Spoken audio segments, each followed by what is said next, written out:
Hi, இன்றைக்கி நம்ம பார்க்க போகிற போயம் வந்து digging by Seamus Heaney. Seamus Heaney வந்து 20th செஞ்சுரியோட மேஜரான போய்ட்டில் ஒருத்தர். அண்ட் இவர் வந்து ஆக்ஸ்ஃபோர்டு, ஹார்வர்டு இந்த மாதிரி யூனிவர்சிட்டிலலாம் வந்து டீச் பண்ணியிருக்காரு. He has a Nobel prize for literature in 1995. இவர் கிட்டத்தட்ட 20 volumes of poems and criticisms எழுதியிருக்காரு. ஸோ இது வந்து பார்த்திங்கன்னா ஒரு நாஸ்டாலஜிக்கான ஃபீலிங் தரக்கூடிய ஒரு போயம். அண்ட் இதை வந்து பார்க்கலாம் நம்ம. ஸோ டிக்கிங் அப்படிங்கிற அந்த போயமில் மொத்தம் 8 ஸ்டான்ஸாஸ் இருக்குது. ஒன்று ஒரு லென்த்தில் இருக்குது. ஸோ நான் படிக்கிறேன். Between my finger and my thumb, the squat pen rests snug as a gun. Under my window, a clean rasping sound. When the spade sinks into gravelly ground, my father digging, I look down. So first வந்து between my finger and my thumb, என்னோடய ஃபிங்கருக்கும் தம்க்கும் நடுவில் the squat pen rest, என்னோடய pen வந்து rest ஆகிருக்கு. Snug as a gun. Okay, so பென்னையும் கன்னையும் கம்பேர் பண்ணுறாரு. ஸோ அவர் என்ன சொல்கிறாரு, பெண்ணையும் கன்னையும் கம்பேர் பண்ணுற விதத்தில் வந்து it was like it just seems like a comparison, but what he's trying to do here is எனக்கு வந்து பென்னை சூஸ் பண்ணுற வாய்ப்பும் வந்துச்சு, கன்னை சூஸ் பண்ணுற வாய்ப்பும் வந்துச்சு, but choosing gun was very easier for me. Okay, so that is why he compares both the things. Okay, and இவர் என்ன சொல்கிறாருன்னா, எண்ட் ஆஃப் த திங், பென்னை யூஸ் பண்ணது தான் was difficult, poetry was not easier, அந்த மாதிரி சொல்ல வராரு. So between my finger and my thumb, the squat pen rest snug as a gun. Okay, so pen வந்து என்னுடைய instrument, not gun, but I chose the pen and it is harder then the gun, அந்த மாதிரி. So under my window a clean rasping sound when the spade sinks into the gravelly ground. So நான் அவர் வந்து எழுத உட்காந்துருக்க அந்த டைமில் his sitting between pen in his like fingers, எப்படி கன்னை வந்து நம்ம பிடிப்போமோ அந்த மாதிரி பென்னை வச்சுட்டு உட்காந்துருக்கேன். அப்போ வந்து அவர் விண்டோவில் இருந்து ஒரு க்ளீனான ஒரு சவுண்டு ஒன்று கேட்குது. ஓகே, கிளியரான சவுண்டு ஒன்று கேட்குது.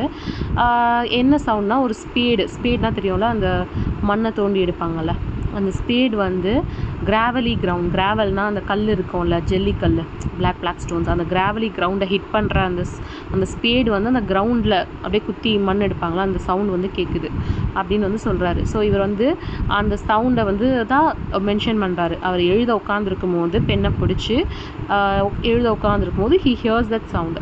My father digging, I look down. Okay, அவங்க ஃபாதர் தான் டிக் பண்ணுறாரு. I look down till his straining rump among the flower beds bends low, come up with 20 years away, stooping in rhythm through potato drills where he was digging.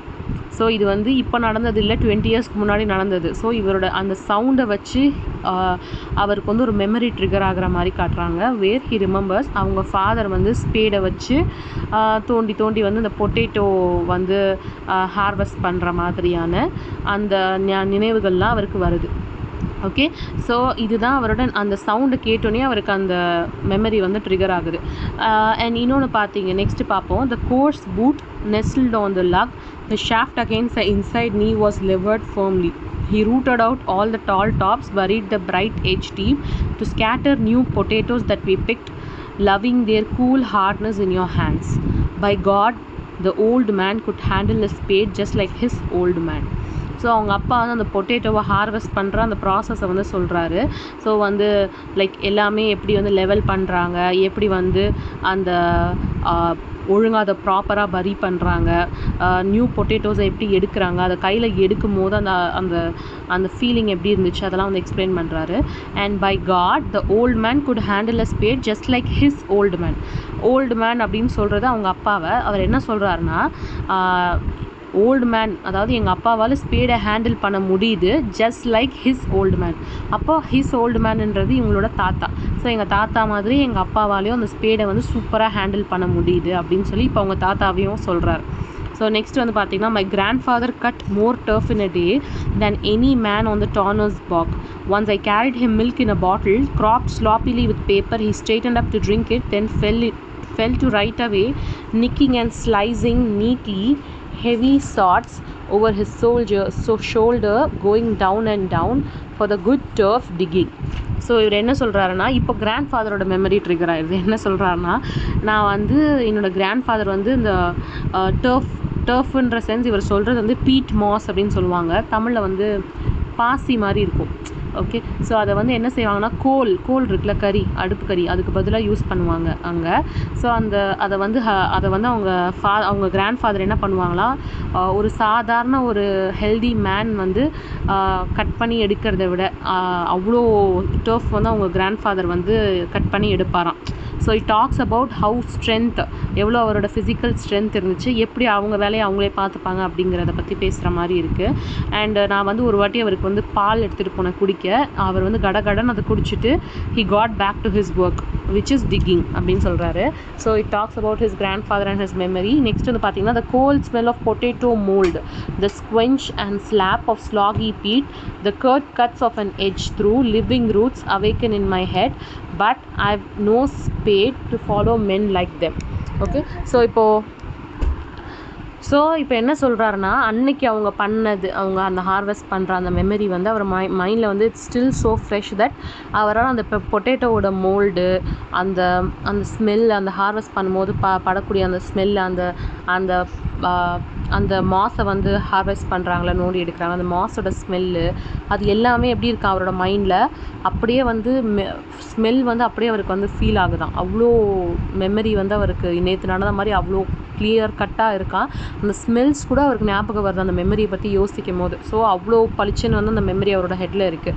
And கடைசி என்ன சொல்கிறாருன்னா, but I have no spade to follow men like them.